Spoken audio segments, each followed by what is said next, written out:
Hey everyone. This is something a little new I'm gonna try here because I've noticed that. Let me adjust the mic here. I've noticed people like Pat the NES Punk and a few others have tried this. I think Jeff Shiegel does this at times on OTRS Central, and I'm probably gonna do it myself. I don't know if I can get it on Blog Talk Radio or anything, but we'll see what happens. But I want to welcome you guys to, I guess you could say, of the first of hopefully many to come, just depending on the time frame and all that, of the Topics on My Mind podcast. And you'll be able to hear this hopefully on, I believe, Blog Talk Radio or wherever. I will provide the link down below so you guys can figure out where it is. But for the time being, you can hear it in audio format here on the YT on YouTube, as well as you could probably watch a video presentation of it as well while I'm doing this. And and that's the thing about podcasts as well. I've noticed that you don't just get an audio version of what you hear, like with Pat the NES Punk or some others, or like Jeff Cronin as well. But you also get a visual, so you can kind of see the person while they're doing this. So I figured I'd just sit back. I got off early today. I was only scheduled 9:30 to 2, and surprisingly, while I'm working, I was actually cashiering today. And while I'm cashiering, I get a text from my mom, and she tells me that my sister had just got some free tickets to the Alameda County Fair. Now, I don't know exactly when the fair is going to end. As a matter of fact, I should look that up online.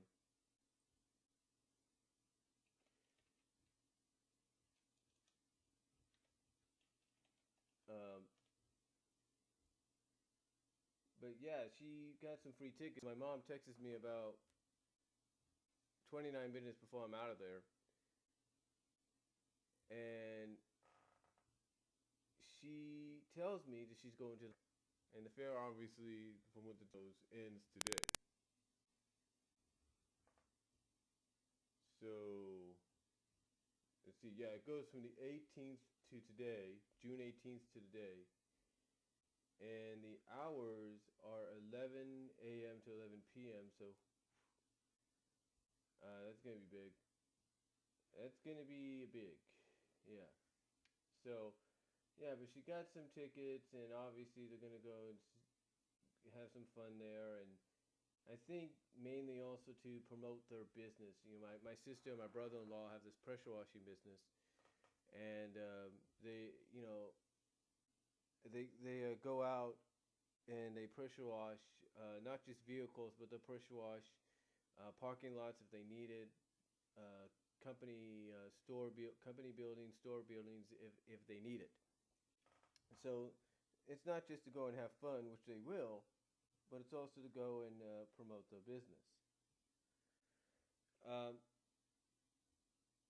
anyway, though, speaking of my job, this is what's crazy about my job. I don't want to mention the name of it, but it's just like any job. It's retail and all that. It's one of the biggest you know retail companies on the planet, if not in the country. And this retail, and basically my job, uh, for about a month or so previously, until recently, for about almost a little over a month, or about a month, had me mostly outside doing carts. Now I understand I remember when I was hired, I was interviewed and I was hired basically that I was going to do carts. I was told that I might have to do carts. Well, I figured I'll just go. I figured that I might. I figured basically, and this is the honest truth. I figured, okay, I'll go out every now and then and help out, or I'll go out when they need help with the carts. I'll just go out if they say, Brian, we need you to help out with carts. I would go out, go and help with carts. So imagine my surprise. I started noticing that a lot of my schedule, a lot of my schedule is based around carts for about a month or so. And I'm thinking, okay, when am I going to get back inside and do what I was originally or mainly hired to do? And again, it wasn't until about almost a month later, a little over a month later, that I finally get back inside. And here's what's funny. Here's what's funny. Everybody I've worked with that I was hired with, or that I got to cashier with, even those that were there longer than I was, and longer than those that I was hired with, they would ask me, Brian, are you cashiering today? Are you inside today? Are you doing this? Are you doing that?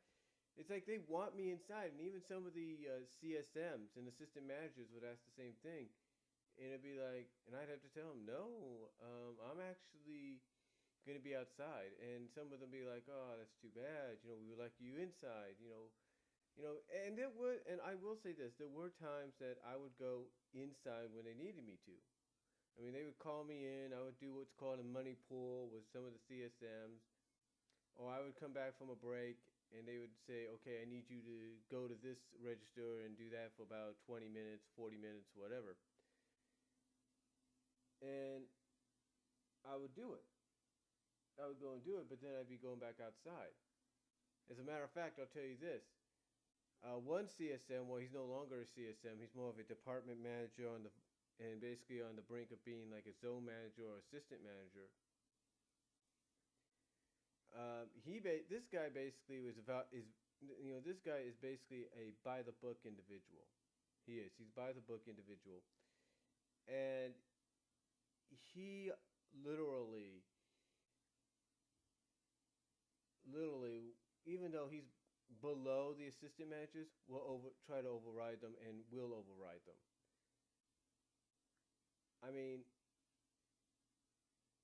I remember one time, one of the assistant managers had me working on one of the first registers up front. I think it was register number 2. And the CSM, the guy when he was a CSM, comes up a little later on. And this is almost like I think he just got back from lunch or something. Comes up to me and says, I have you scheduled for outside. And I know this. And something told me that as soon as he sees me on a register and knows that I'm outside, he's going to send me out. And he did. And I'm not the only one. There's one guy that's now an assembler and sometimes partially a card associate like I am. And he gets put on the register when they need help too, but again, just like me, he got put on a register for a while, and then he got sent back out by the same CSM guy that's now a department manager and probably down the line going to be an assistant manager. So yeah, we're basically this guy likes to override, even though he's not in that position.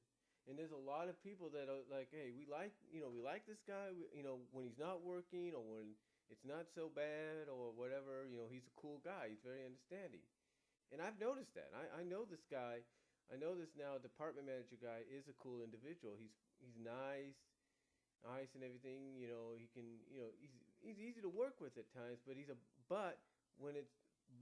the thing. Even though he's easy to work with, there are times he's not easy to work with, and he's basically a by the book. He becomes really annoying.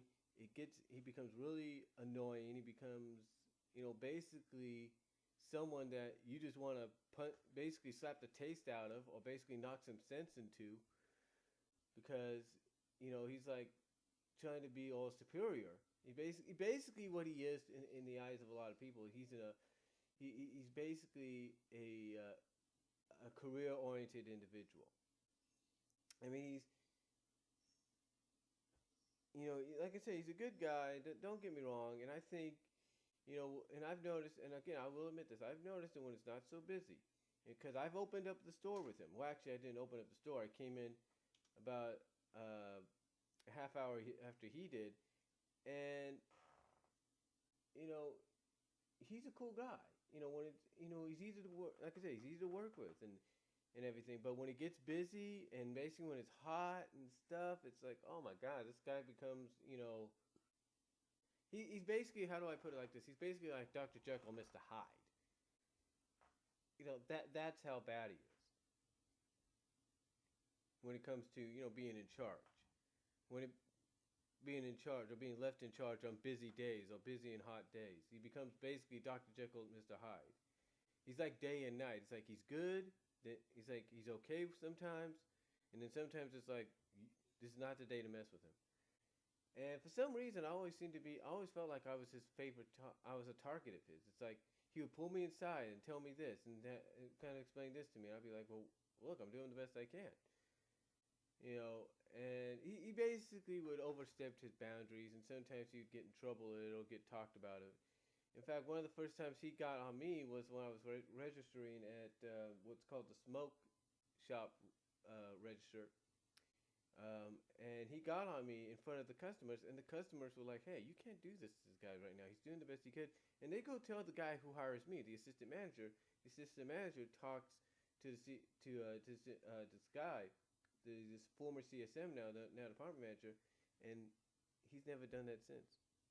I mean, yeah, he's gotten on me about a few times, and I've had to explain to them, to the other CSMs and even some assistants what's going on.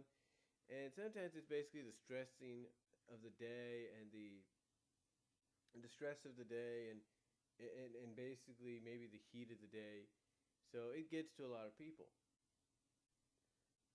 But again, if you take that all away, hey, the guy's okay to work with. It's just, sometimes you got to watch out for that side. But watch out for that side of him. Like I said, he's basically like a Dr. Jekyll, Mr. Hyde, night and day. But I know my store and my other company stores around the country, if not the world, have that same kind of individual in their stores.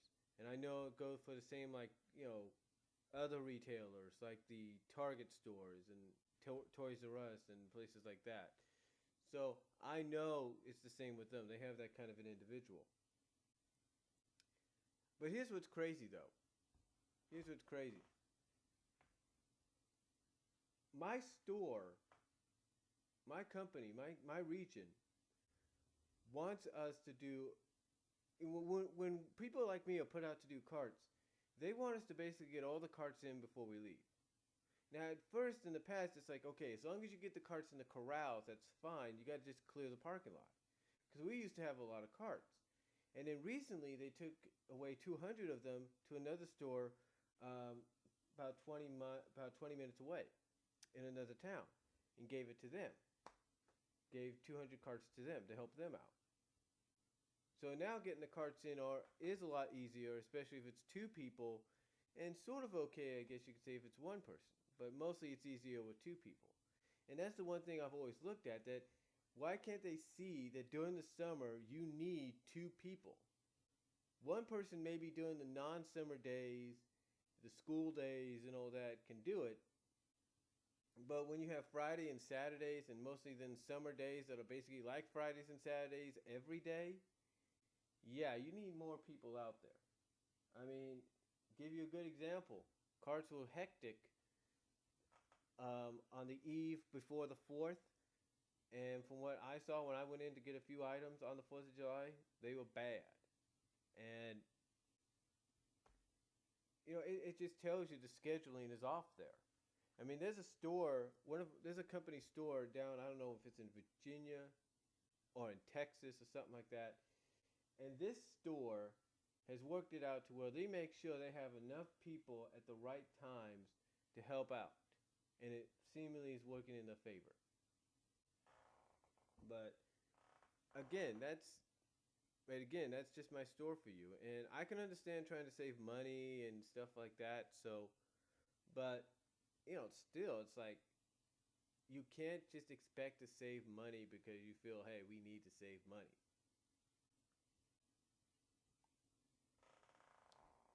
You got to basically be able to go out and say, hey, I'm willing to spend,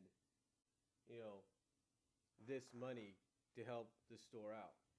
And there are times I even say, you know what, with the way people drive in these parking lots, because there are times when I'm out there, these people will drive especially young teenagers. They will, or very young teenagers, or young late teens, early 20-something teenage young adults. They will drive around that place like it's a freaking racetrack. That's how it is. They'll basically ride around it like it's a racetrack. And it's like, to me, it's like this is one reason why I feel they should work something out to where, okay, if we they need to do two things, one or two things. They need so they need about that. Uh, Excuse me, so I kind of hit the mic there with my foot. But what they need to do one or two things. They need to work it out to where if me and my fellow, if people like me and those that I pull carts with or push carts with I'm closing, I'm in the with some of us like myself are closing or in the middle or brought in during the middle of the shift to help out from morning to evening, or brought in to work mornings to evenings. Uh, basically, I look at it like this. I look at it like this. Um, they need to work it out to where once the carts are stabilized, basically you have enough carts in, if you know what I mean, back in the garage or at least in the corrals. Well, basically it's stable and nothing's scattered, nothing's sticking out or anything like that. If I'm my company or any company, I should bring those cart associates in or those courtesy associates slash cashiers in and have them work inside. Have them work inside rearranging, let's say, the displays, the Gatorade displays, or the Nestle water, pure water displays, like in the entrance of the store. Have them work that, or have them, help cashier a little bit for at least maybe 30 minutes. And then after 30 minutes or something like that, have one or two go out, or after 30 minutes, go outside. If you're a CSM or assistant, go outside, see how the car situation is, and if it's bad, send those people back out for another hour or an hour and a half. Then after they're done, have maybe one of them, if not two of them, come in and say, okay, it's done, it's taken care of, it's stabilized. Kind of go back and forth. Kind of be like, okay, you got to stabilize. You can come on in, do this, or help with, this. And then maybe, like I say, 30 minutes later, go check again and see if it needs to be cleaned up again. Probably so. And there you go. And to me, it would work. To me, it would work. And then there's option number two, and that option is, hey, let's add overnights. Now, I know there's a lot of 24-hour stores that my company has that does this. But if you're an 18-hour store, you need to just have someone that's like overnights. It's like, okay, we're going to take over for you. One of my schedules upcoming in the next few weeks has me doing 8:30 to 12:30. So what's to stop them from not giving someone maybe an 8:30 to 6:30 in the evening till then, so they can get the carts in. So that way the carts are in. You know what I'm saying? That's why the carts are taken care of.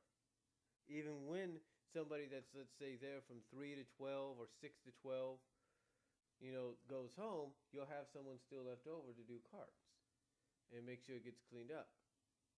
Because I'll tell you this, the night before the 4th, on the eve of the 4th of July, me and this new girl, because yes, we have a girl working with us, doing, kind of going back and forth like I do, kind of like doing one thing and then does carts at times.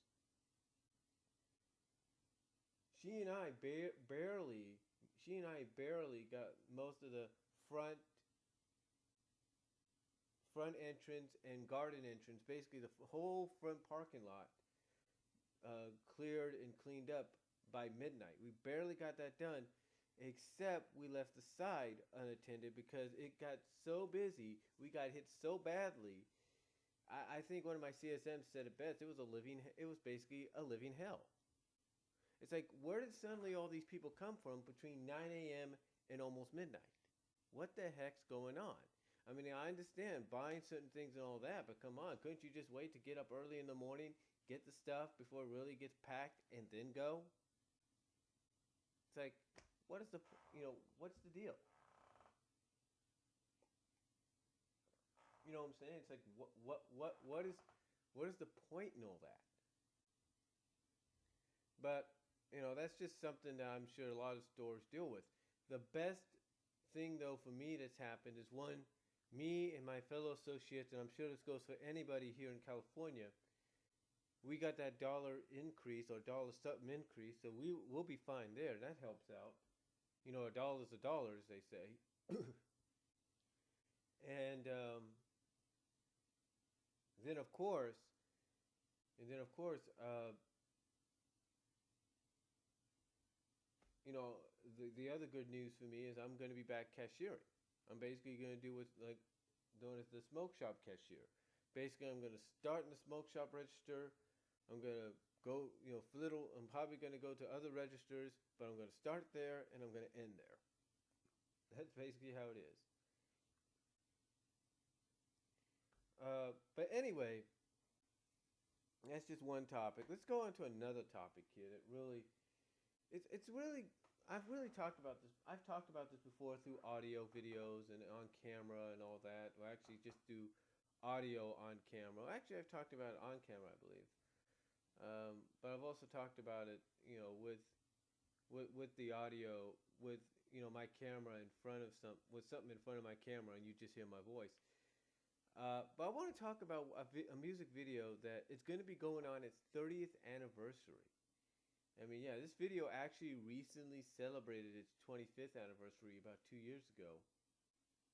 A little over, if not about 2 years ago, just about 2 years ago. And it's basically a year and a half, if not 2 years away from celebrating its 30th anniversary. And that is the music video Sledgehammer. And I can definitely tell you this. I recall as a kid when this video came on, and this goes, I'm pretty sure I speak for anybody that was a kid at this age, whether you were six years old or 7 years old like I was, or when it came on and for the first time, or you were 6 or 8 or 5 or whatever. But when this video came on, it was really, well, one, you could, I guess, to use an old, a kind of a layman term, it was a layman's term, it was trippy. It was really trippy. I mean, but to someone that's a kid at that time, like I was, and anybody else was, it was basically like we were watching a real life cartoon music video. Because here you had this guy who was at one time, the lead singer of Genesis, showing a very creative side at that time that not many music videos, with the exception of Michael Jackson in some of the videos he did, and maybe a few others, but mainly Michael Jackson. But here was a guy, like I said, it was the lead singer of Genesis, Peter Gabriel. And he basically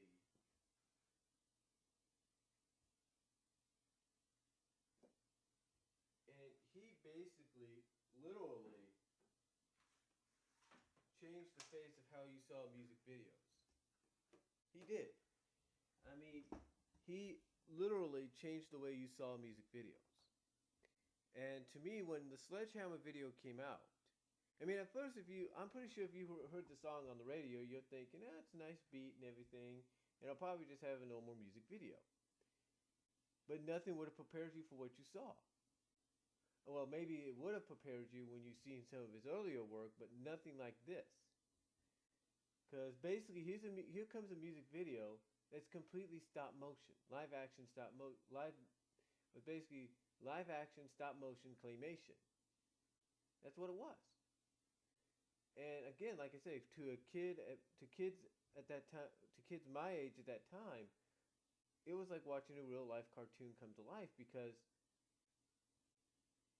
here was, like I said, here was this guy that was the lead singer of Genesis showing a more creative side than he ever has. And basically, it was a music video that, oh, sorry, I hit the mic with my foot again. But here was a music video that, at that time was very innovative and, could, basically set the record at the time for the most MTV Music Video Awards ever won because it was that creative. It was that good. But basically, in this video, a lot of things are happening around, Peter, mainly his face, if you will. His, basically like a bust, basically like his upper face bust, if you will, whatever. But basically, it's just his upper body, his face, and everything is happening around him.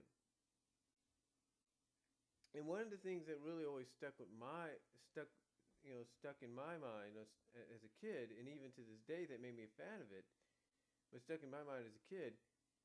Because a lot of things did happen, but the one thing that stuck in my mind is when he talks about the fruit, when he does the fruit cage lyric, when he does that fruit cage lyric in the song. I mean, in his song and during the video when he does that lyric, it was just really kind of amazing because all of a sudden here you have all this variety of fruit just circling around him, coming around, circling around him, and then all of a sudden, as it engulfs his face, kind of engulfs his face, if you will, it suddenly turns into a fruit face version of Peter's face. And all of a sudden when he says open up, when he says the line open up, all of a sudden the fruit face just splits apart. And, back then, as a kid, you're like, oh, that's cool. It's so cool. Nowadays, you like to see how it's done, how he made it look so believable. So if, let's say you have the Play DVD like I do, you could stop it, zoom in a little bit if you want to. If you have a DVD player that zooms or even a Blu-ray player that zooms, you could zoom in and see that he's not behind the fruit or anything. It's like basically he made it to the point that when they shot that scene, they had him come from underneath the glass because this guy was underneath glass for a while, for quite some time. But basically they shot it to where he was underneath glass, and when they did that scene, they probably moved him temporarily so they could do the spread part to make it look like, hey, his face did become a fruit face and there's nothing underneath. There's no, he did become nothing but his face became a living, fruit face, if you will. But that to me was what was cool about it. That was really cool about it. And then you have the claymation part happening, and all of a sudden you have him, all of a sudden you have his body engulfed by the wall, and a pink wall, and all of a sudden, he hits his face with his hands turn into sledgehammers, and he hits his face, and all of a sudden his face splits apart, and you see his mouth on the wall, and then he gets a yin-yang for a face, and then that yin-yang face splits into two fish, and they dive into the water, and he comes up with almost like a waterfall, like a face on a rising waterfall, and then that turns back into a normal face, and then that dissolves into the wall, and you see nothing but eyeballs, and it was just so creative. It was so creative, and as a kid, again, like I said, as a kid, you look at that and you think, oh, that's so cool, and you wonder if it could be done in real life. But then again, now you're older, you're an adult, you're a parent that's still a fan, and still gets a kick out of that video, and now you understand how it was done. It's like, that was pretty innovative. And you look back and you think, wow, that was pretty innovative for 1986. Because, nowadays you look at something like that being done with computers at times. You would think that'd be done with computers. But what's surprising is some people don't use computers. They actually go the old-fashioned way. And I'll explain that in a minute, but he just kept this momentum going. And then I remember Big Time came out, and it was very similar in tone. In fact, there was a scene, a claymation scene, where basically you have these two guys just press up against Peter's head and engulf his face with nothing but junk or a lot of stuff. And all you see is like his mouth just turns into this kind of like all these things. And he says, does that so much stuff I will own stuff, and he just becomes nothing but stuff in that one scene.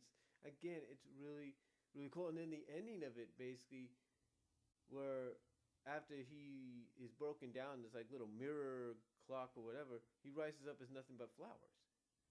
And again, it's like this guy's really innovative. And you see that inspiration. You see people taking that inspiration, that innovativeness that he had set at that time in '86 and even the following year, and they try to apply it to their craft. In fact, there's one girl, I mentioned this in a video, that I said proves that a Sledgehammer remake done by a female artist, or at least a video similar to Sledgehammer in many ways by a female artist, can be done. And I can't think of her name right now. In fact, let me look it up. But she did a music video where it consisted of nothing but jelly beans in stop motion. Yeah, she did a stop motion music video with nothing but jelly beans. She had set the record, basically. She had set the record basically for jelly beans used in anything. She had set the record, basically. So when she set this record,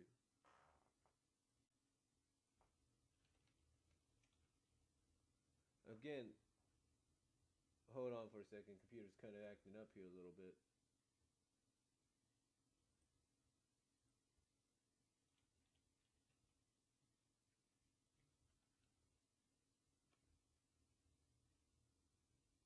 Hold on. I'm trying to get to come up here. But anyway, when she did this, okay, Keena Granners, uh, Grainers, Keena Grainers, yeah, Grainers, Keena Grainers, basically did a stop motion music video back in 2011 using 288,000 jelly beans. And this was nothing more than stop motion. And basically what she did,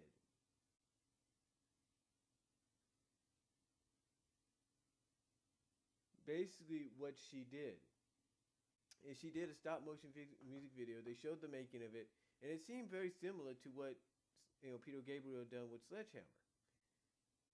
And basically there's this one scene where she falls into this ocean made out of jelly beans, right? Because everything, the background, everything's jelly beans. So she falls backwards in this one scene, and as she hits the ocean, her whole body, and it's a live action body, her whole body turns into jelly beans and submerges underneath the ocean, except for her lips.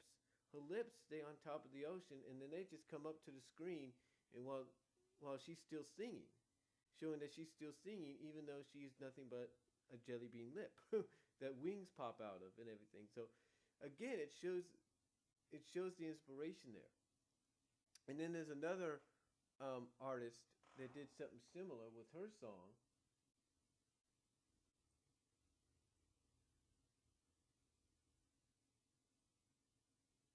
There's another artist that did something very similar with her song.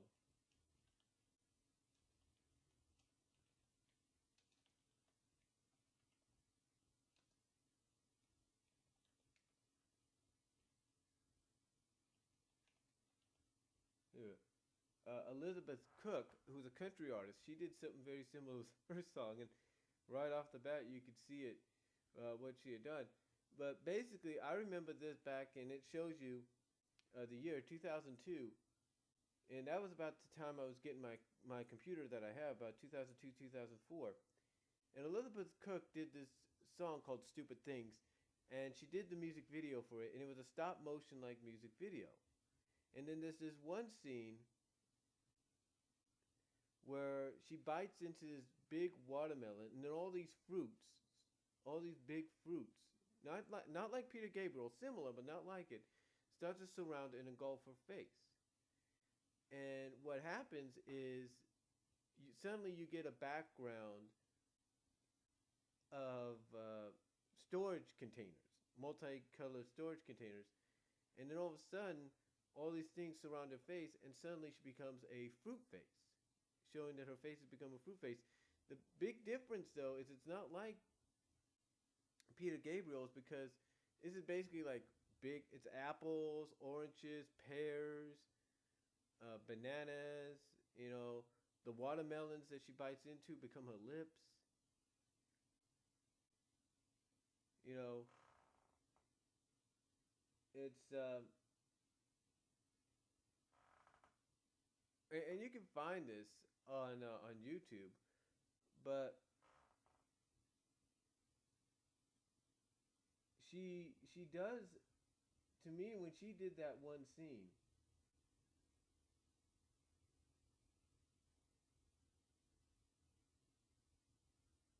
Hold on for a second.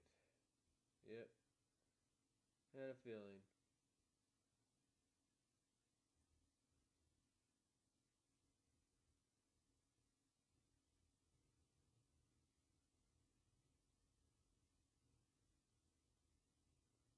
I had a feeling. Oh, it's Norton, of course.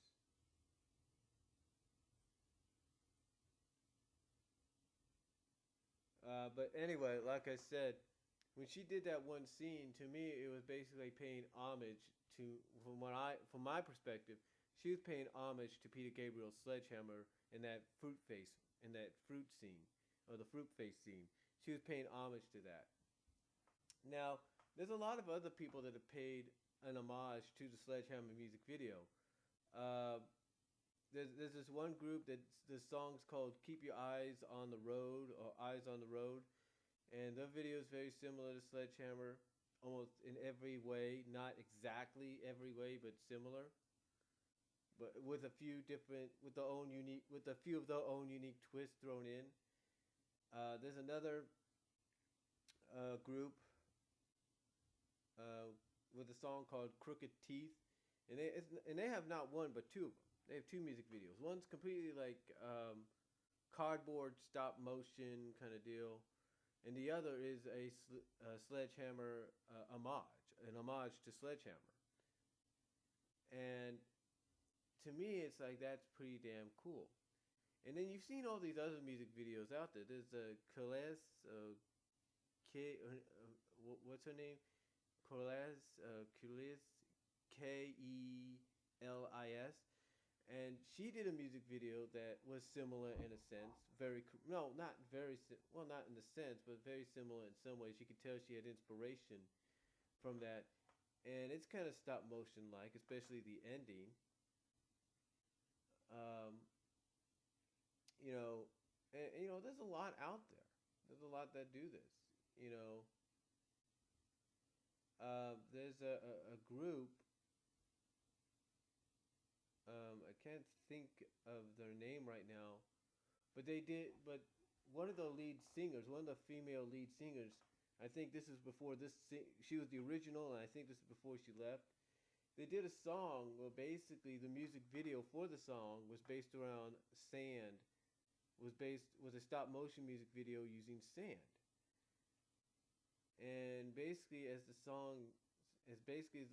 female lead singer singing the song starts singing, her face through stop motion appears, on the sand and everything, and her hair starts to snake, disconnect, detach from her head and whatever, and it's really, I think you guys kind of have an idea of what video I'm talking about, but it's a really, again, that shows you right there kind of like inspiration, because after she's singing in the way they make her, the way they animate her face on the sand, and the way they detach parts of her hair to go into the sand, and then she goes back into the sand.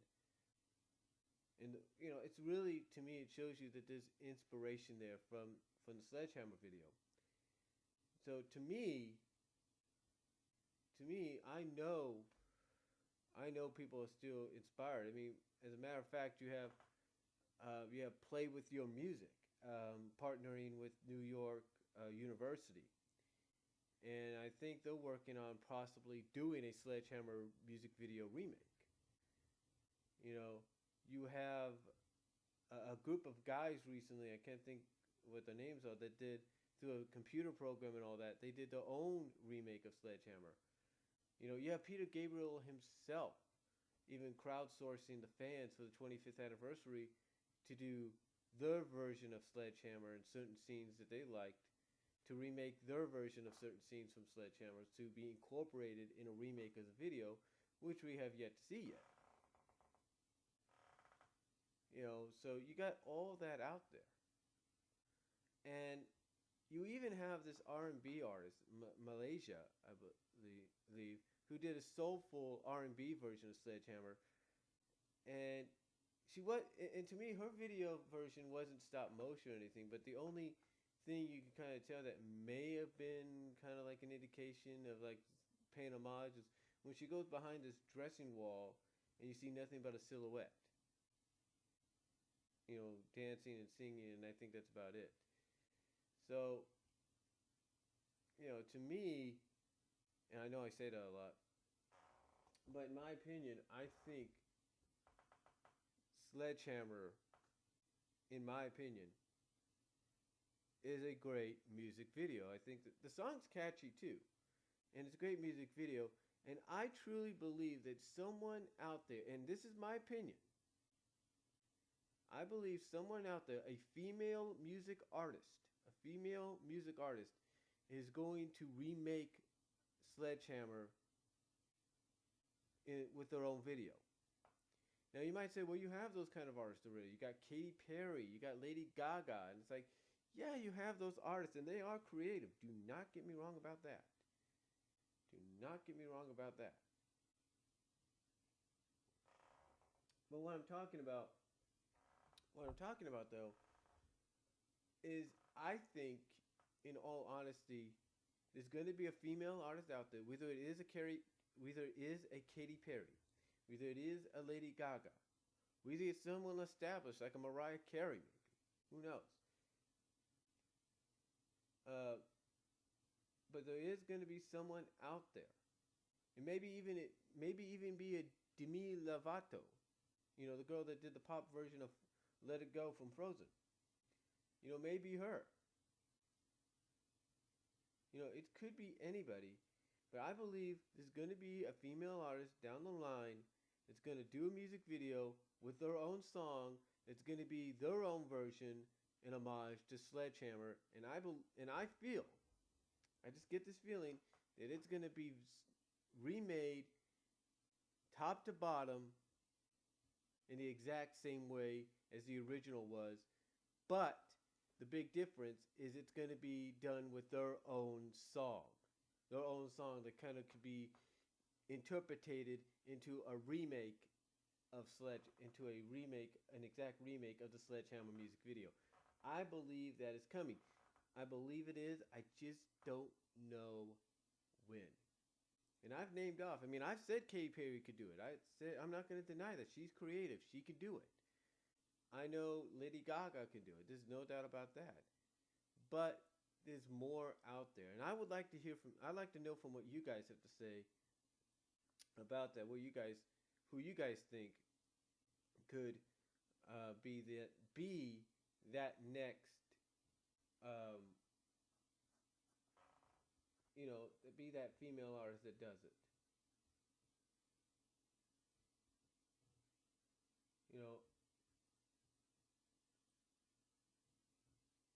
Let me know what you guys think. Let me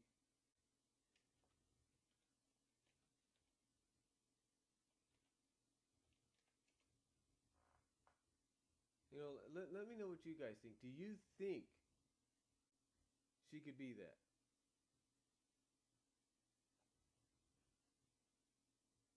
Let me know what you guys think. Let me know what you guys think. One other thing I'd like to kind of talk about.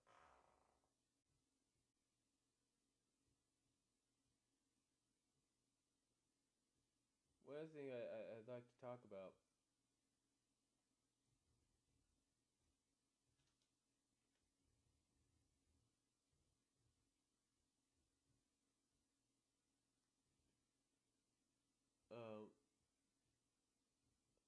is something that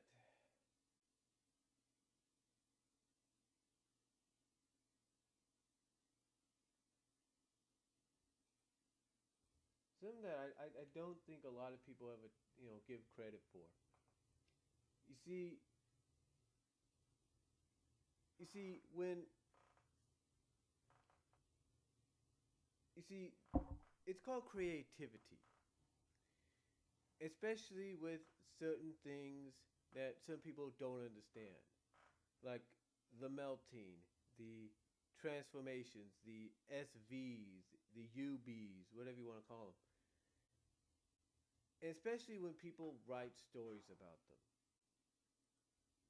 And for someone like me, I've been a fan of these kind of things for years. And I've always hoped and wondered if someday there would be somebody out there that would, actually take it upon themselves. Whether they want to, get paid for it, or they just want to do it for fun. Um, but to do stories that are creative in a sense. And there are people that I've recently discovered, and I've talked about them, and I provided links for them, and I'll provide a link to that video here in this podcast, audio YouTube podcast, and a little bit of video that you'll see later. But I look at how creative these, I look at this and I'm thinking, it's just for fun. And I think a lot of people always want to know what's the fascination. And I mentioned this before, and I basically said what the fascination is. The fascination for a lot of people, like myself, you know, like myself, um,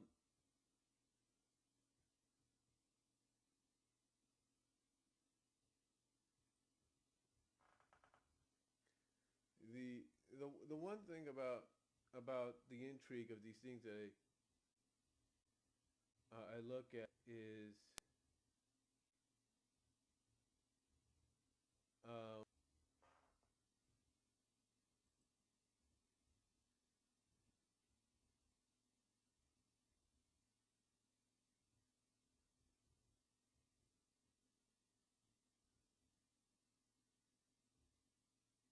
hold on for a sec. But the one thing I look at is the intrigue here. You know, back when I was a kid, the whole melting thing intrigued me. I mean, I remember watching for the first time Parlez-vous Ruse, and it really got me interested in this because here you had um, these human-like characters, but they were cartoons, Popeye and Olive, and everything that was said in that cartoon occurred, especially the ending. Well, Popeye basically kisses Olive hand on the hand finally successfully, and she basically melts into a puddle of butter with nothing but her face on this running puddle of butter that flows down the the floor. And one thing I never noticed until I got older and I started looking at all these, well, not looking at all these, but I started to do a little bit of, with the DVD player and all that, I started to slow it down, zoom in, and all that. Is I noticed that when she melts into a puddle of butter and she's flowing down, she starts to dry up in little areas. In fact, one area was very close to her eye, and one of her eyes, and I'm thinking, holy smokes, that's kind of close for reality. That's kind of very close there. Um,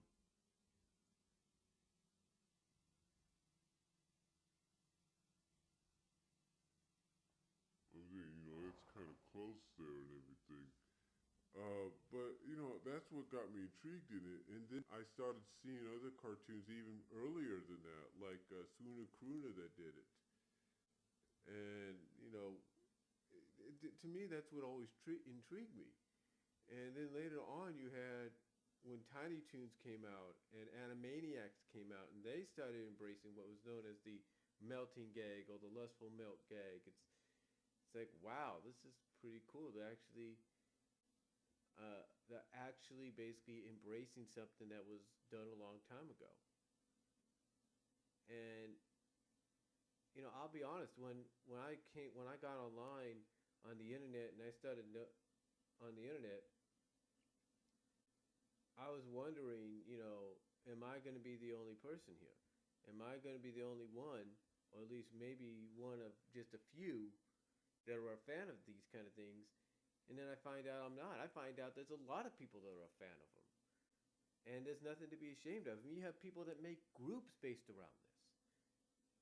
Groups on Yahoo, groups on DeviantArt. And it's like, wow. You have people that do channels and based around this kind of stuff. And then they have it for the SVs. They have it for the UBs. They have it for characters that temporarily get turned into statues made of crystal or ice or stone. And it's like, wow. You have people that do the transformation stuff, and where someone might temporarily get transformed or morphed into something that they're not, and people get a kick out of it. Or they might get turned into an inanimate object, and people get a kick out of it. And again, there are a lot of groups that are based around that, and there are people that are fans of it, and I find out that there is nothing to be ashamed of when it comes to that kind of stuff. There's nothing to be ashamed of.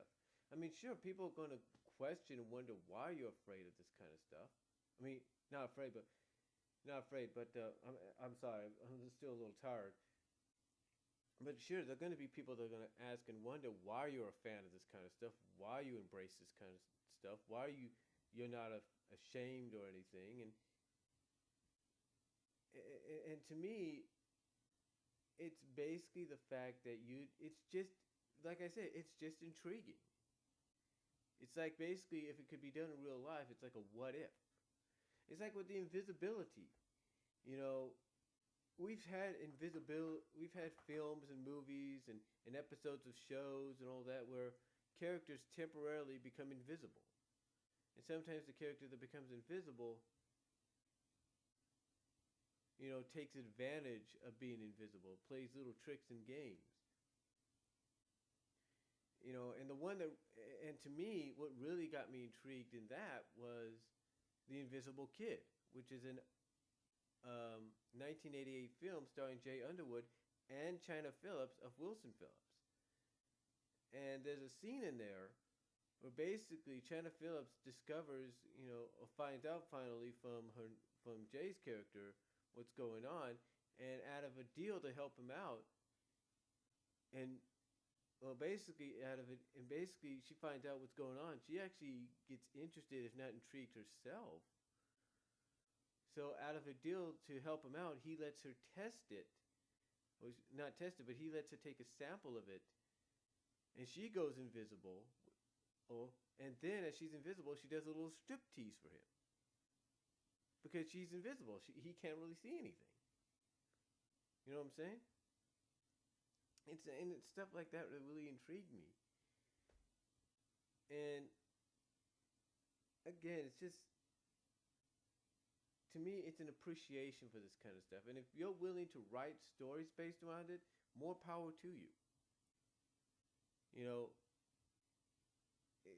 To me, it's like, yeah, I'll admit, I don't like my family ever knowing about this kind of stuff at times because, yeah, I'm working now and everything, but, it's my business.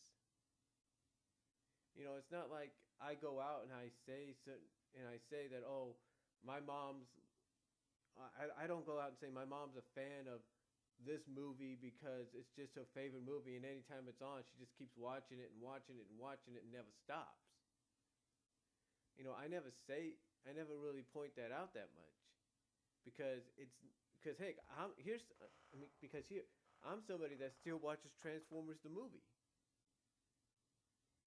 I mean, I can go out and tell you right now that as far as, as of this audio, I've watched Transformers the movie probably more than anybody, according to my sisters, of course.